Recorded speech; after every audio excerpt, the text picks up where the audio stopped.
It is the last story of tonight is going to be about the fast tracking of the mathematics curriculum, but also Erica Stanford was on breakfast this morning talking about how to replace the lacking we have with teachers.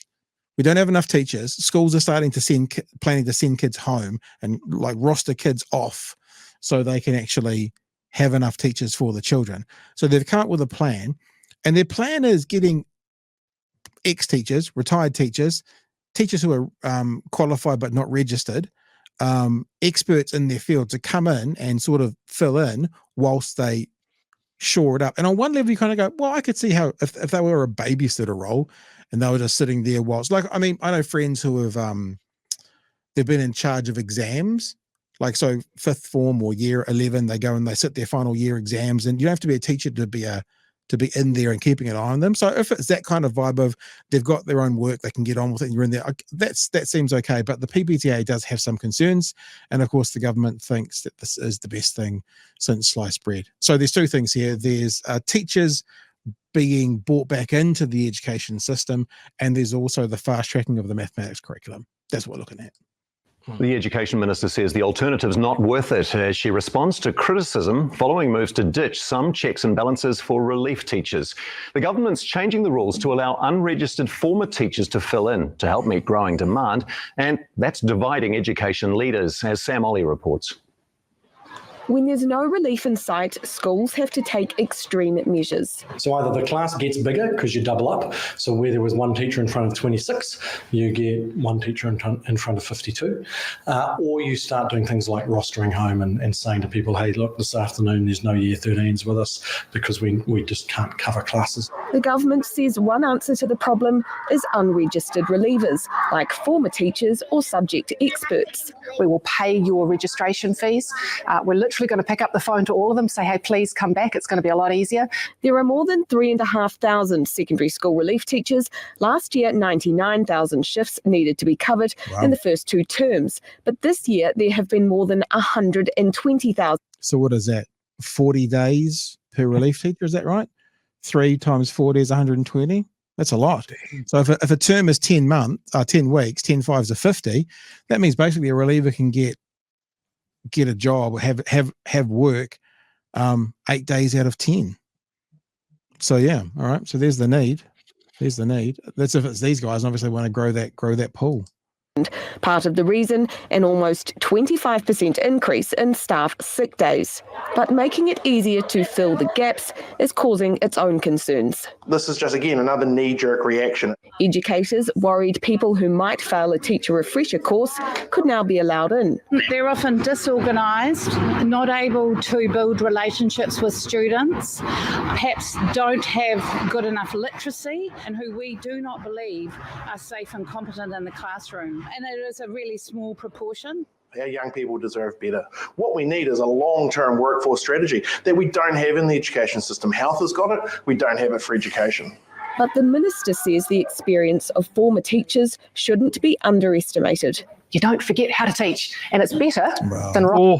That's a really stupid thing to say. No offense, so Erica, dumb. Because it's not that dumb. It's not that you forget how to teach. It's that, do you think someone who taught in the 1980s could come back into a classroom today and still teach in the same way? You know, things have changed. It might not be forgetting how to teach. It's the relearning how to do it in 2024. Look, it's only got 10 seconds to go, but it's one of these things that doesn't sound terrible from the outset, but the proof of the pudding will be in the eating. If all of a sudden a whole bunch of unregistered, unsuitable people can now just see an income who wouldn't get work if they had to go through the proper channels, that's a concern. However, there's also being gracious towards this government. This is not an issue that they have created. This is a systemic issue that's gone back probably, to Helen Clark's, just slowly changing. So it's a problem that needs to be solved, which I think is why the PPTA is saying we need a long-term look at this, but I guess there has to be a stopgap measure and a long-term thing. And it sounds like they're throwing all their eggs into the stopgap measure and they're not having anything with the longer term. This has just got 14 seconds. We'll just play it and then we'll chat. bring kids home, because that's the alternative if I do nothing. They're not going to be anything but a little bit rusty, and so any support we can get will be gratefully received. Relief in the short term, but plenty still to do for the years ahead. Sam Ollie, One News. There you go. Yeah, Joey, I've had a bit of a crack at your turn, mate. Classic National once again. Short-term band-aid solution, no talk of the long-term option. They need to train and retain more teachers. Yeah. And we've spoken about this at length on the show, that there seems to be a problem retaining teachers for longer than 5 years because their pay and conditions suck. And every time that there's change in government, the curriculum gets thrown out the fucking window and teachers are asked to do the impossible with even less. So national solution is to bring in rusty, old, unqualified teachers and expect students to up their results, because that's a Christopher Lux is laser focused on this, laser focused on the fact that our school kids suck. They're terrible at everything, and the solution is apparently barely trained and qualified relievers. Well, But we won't have a discussion about retaining the people that we train. I'm just going to thing again. I'm going to be fair here. It doesn't necessarily mean unqualified and whatever you said teachers, because it could be someone who was 66 who retired last year. You know, they're the people that they're also talking. It might have an aspect. This is what I'm saying. The devil's in the detail, right? It might be a bunch of 70-year-old teachers that have been working for the past 30 or 40 years who have just retired, and they bring them back for a good paycheck. It could also be the person who couldn't get registered because they were shithouse. That's the detail. That's what we have to see. That's what we have to find out. The other thing Brendan has reminded me here, good comment, Brendan. This is a good move by the government for the short term. Yes, it doesn't fix the problem, but at least we can take a sick day without affecting the whole wider school negatively. And yes, you've shone a light on something that I wouldn't have thought of. There's the other side of it, and that is the teachers that are spread thin. But let me put one other thing out there as well. This is the thing. I know it sounds a bit boring sometimes if we say the same old thing about these details. These issues, when we see the details, that's when we know. Because also, as Michelle pointed out, she didn't mention police checks. Now, I'm assuming that's a part of it. But when you kind of, we're going to get onto fast tracking of maths. When you fast track a plan, if it doesn't go through the correct steps to get somewhere, what's going to be missed? Again, devil is in the detail. I think I've already said in this conversation, it seems like a stopgap. Right? They need a stopgap. But if it's done well and they've got a finite time whilst they bring another 3,000 teachers through, I mean, the other way to do it is to do what Australia's doing. Up the pay and advertise internationally to come and teach in beautiful New Zealand. But they won't go down that path. It's not an isolated problem. In fact, it's scarily similar to something that we see in core professions. We see it in teaching, we see it in nursing, we see it in GPs, we see it in police. All of these roles, all of these professions, we're having trouble training and retaining. Yeah. So something systemically is wrong. And I think whenever you're talking about satisfaction in a job and people staying in a job for a long period of time and that sort of thing, it's pay and conditions. Yeah. So we have a problem that we need to solve, and the solution is money. And we have the solution is we have rich people that aren't pulling their weight. But for some reason, there's just a blind spot. Well, that these successive governments just don't see these people. Maybe it's because their pile of hoarded gold is too bright and shiny and the sun's shining and I just can't see them, so we'll just ignore them. Yeah, I don't know. It's just stupid. I don't know if they can't see it, Chewie. It might be that they choose not to see it. That would be the other side of that. They should be able to see them. They're probably having donor dinners with them. This is the other part of the conversation which One News didn't really talk about. They had a chat this morning about fast tracking the curriculum. And there seems to be a disconnect here between what Daniel Faitau was asking her and what she answers. And the reason I'm giving her a little bit of grace for this is, if it is a disconnect, it was Faitau's job to drill down into it, because he's talking about fast tracking and she's saying this curriculum has been around since last year. But I think the point for the fast tracking is you're giving teachers 4 months to get ready for this. The curriculums are out, the details are out later this month, and then it's going to be taught next year. So the fast tracking is getting it through quickly and having no lead-in time. She's talking about it's been around for 12, 18 months. He's basically saying you're only giving them 4 months. That seems to be the disconnect in this conversation. So let's have a bit of a listen to it. There's a difference between pace and rush. We're not rushing this. I've been thinking about this 4 for months. years. 4 months. It's much longer. Teachers have to get ready for It's much longer than 4 months. We've been working. Yeah, so she's saying we've been working on this forever, and he's saying that you're expecting teachers to be ready in 4 months. So they walk past each other, which was a bit of a shame. The previous government, to their credit as well, have been working on this curriculum for years. The whole sector have developed what is now a world-leading, knowledge-rich, year-by-year curriculum that doesn't leave anything to chance. I have it in the palm of my hand. It's ready to go. I am now also, on top of that, saying to teachers next year, we are going to fully resource you with curriculum-aligned, high-quality teacher guidebooks, which right down to the level of a lesson. It does sound a bit like paint by numbers for teaching. I mean, I'm not saying that as a criticism, I'm just saying that as an observation. She's about to say, we're going to even give you lessons to teach. It sounds like, teaching paint by numbers. Teacher guidebooks, which right down to the level of a lesson plan, all of the resources you need to teach this in your hand. I have these things in my hands. And now the unions, who will teach but here's that? the thing, right? The unions want me to delay for another how long? 1 year, 2 years, 3 years? We know the trajectory of those kids if we don't bring this in. And she's unfortunately not going to say because of national standards that was brought in by John Key in 2011. That's how we know where these kids are going to end up. She's just talking about the 15-year-olds. Because 45% of our 14 and 15-year-olds are passing our NCEA numeracy co-requisite.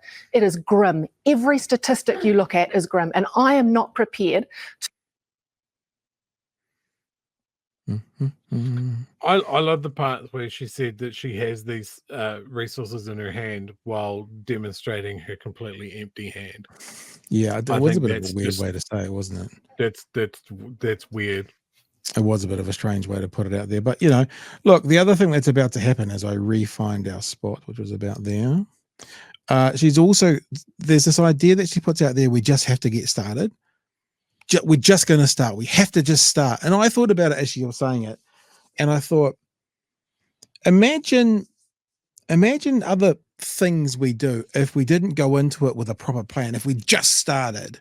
I'm watching 1883 and 1923 at the moment, and I was thinking about those people going across the prairie. If they just started, didn't have a plan, didn't know where they were going, who knows where they would have ended up. It's a bit of luck if they do. This whole kind of and look, I'll keep playing because she's about to say, just start, just get starting. And I just was like, nah. So you're doing paint by numbers and you just want them to get going, even if they're not ready. I don't want to also say necessarily what the PPTA wants is to wait for another 12 months, but I'm sorry to say it again, but maybe the devil is in the detail. Maybe we need a compromise. Maybe we need to run all these teachers through this in the first term and start it up mid-year or something. I don't know, but just start. It sounds like a way to build a really shitty house.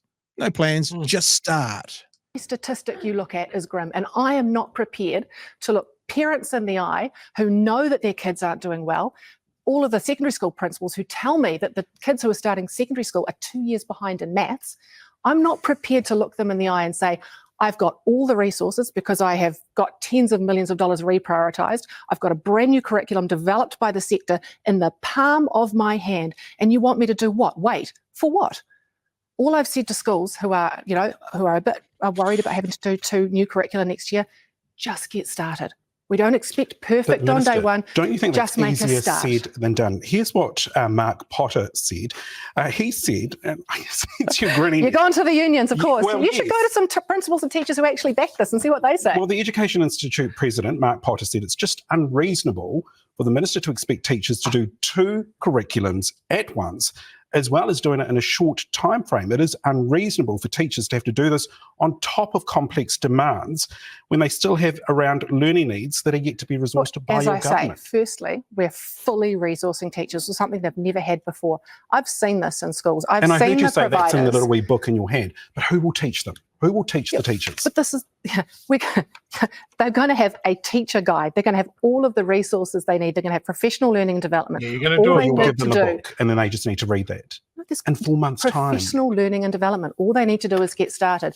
Here's the thing, right? Yeah, again, that just get started thing. This has got about 60 seconds through, but do you want to do something on the chip in there for a sec?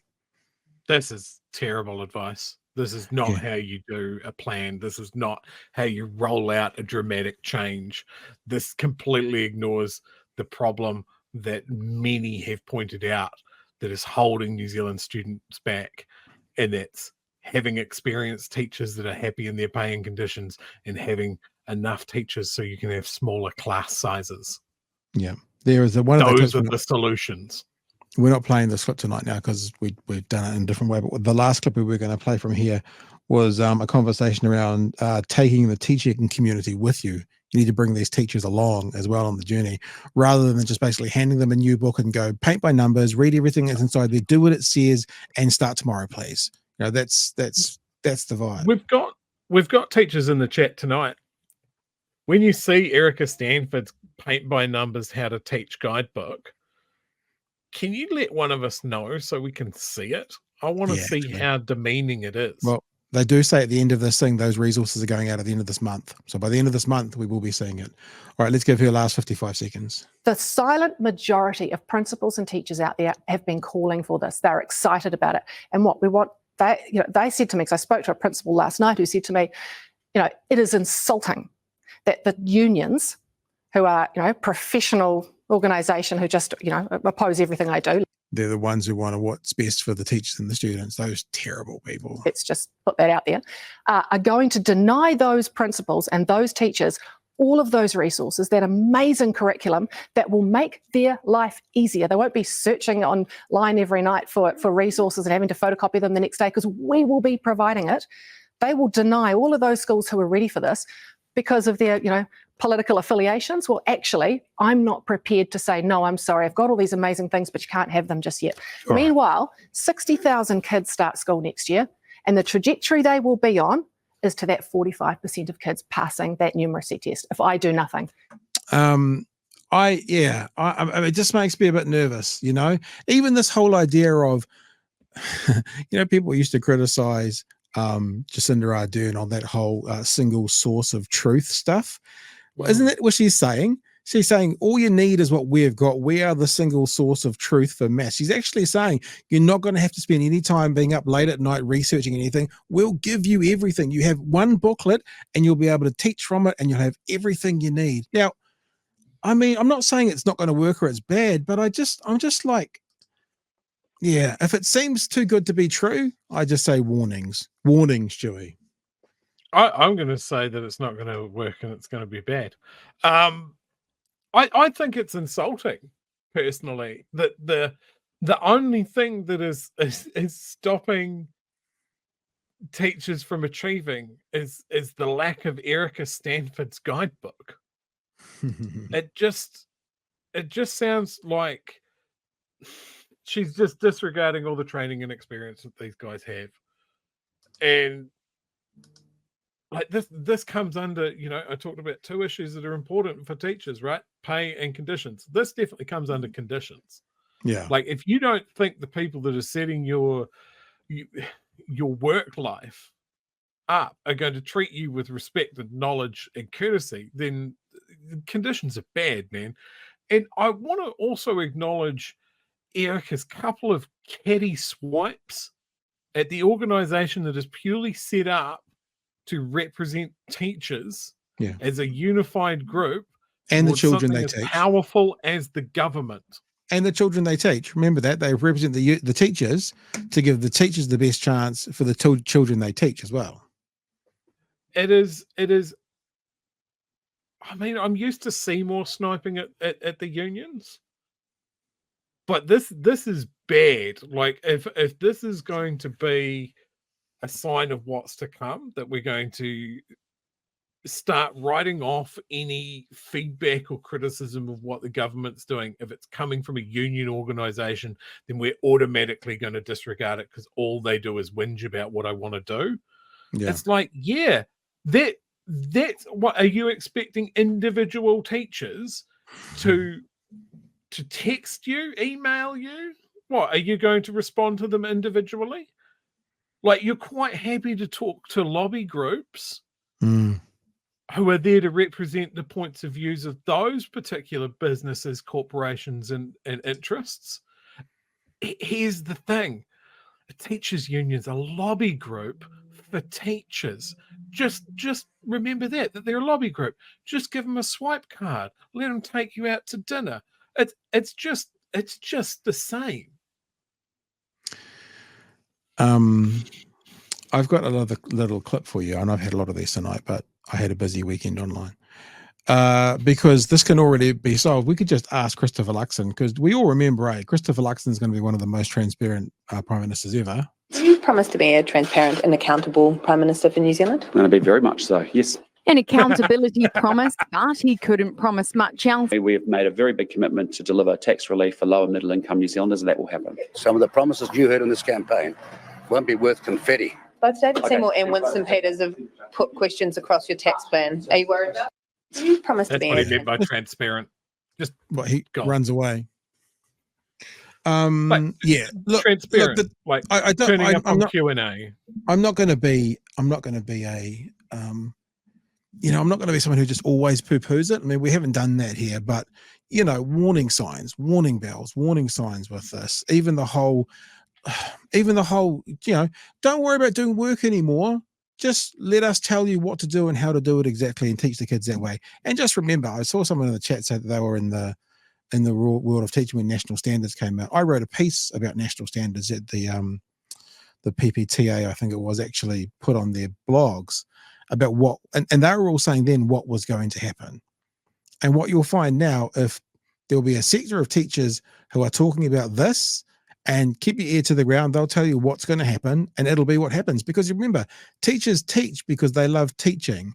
No one does everyone seems to think it's a fantastic thing. They get like 10 or 12 weeks a year with no school kids. And it's the conditions and the pay, as Chewy always says, aren't there to make it a really attractive thing for lots and lots and lots and lots of people, or else everyone would be doing it. There wouldn't be a shortage if it was. So they teach because they love to teach and they like kids, right? So when you're talking about the people and to the people who are doing it because that's what they want to do, that's what they're experts in, that's what they're trained to do, it's a good idea to listen to them. At the moment, it seems like Erica Stanford is saying, listen to me, listen to us. We've got the answer. When those documents come out, and I'm pretty sure she said it in part of that conversation at the end of this month, then listen to the teachers. Even if you don't want to listen to the PPTA or the NZI, is that right? Listen to the teachers, see what they've got to say about it. They're the ones who know. They'll be able to read through it and say, this is what's going to happen. And they're normally right. They're normally right. Here's my wee pro tip. If you're sitting at home and you're not a teacher and you're going, man, I'm being stabbed. I feel like I need to be stabbed. Approach a teacher and comment that they must have a really crazy life because they're 9 till 3 and they get all the school holidays and stuff, and that must be neat. You will be stabbed so quick. Yeah. I will just put out there that Chewy's joking right now, because we've just been selling the teachers as this fantastic group of people. Now Chewy's selling them as a murderous stab-a-lot group. No, they are a wonderful group of people, but they're under a lot of pressure in their job, and they have access. Well, for primary school, I think all teachers have access to scissors, so they could be. I'm just saying, just watch yourself. Be careful. So far, Chewy, what have you done tonight? You've wished for more wars, and for teachers to stab people with their scissors. Pat, I hate it when you use my own words against me. If only Luxon would say that,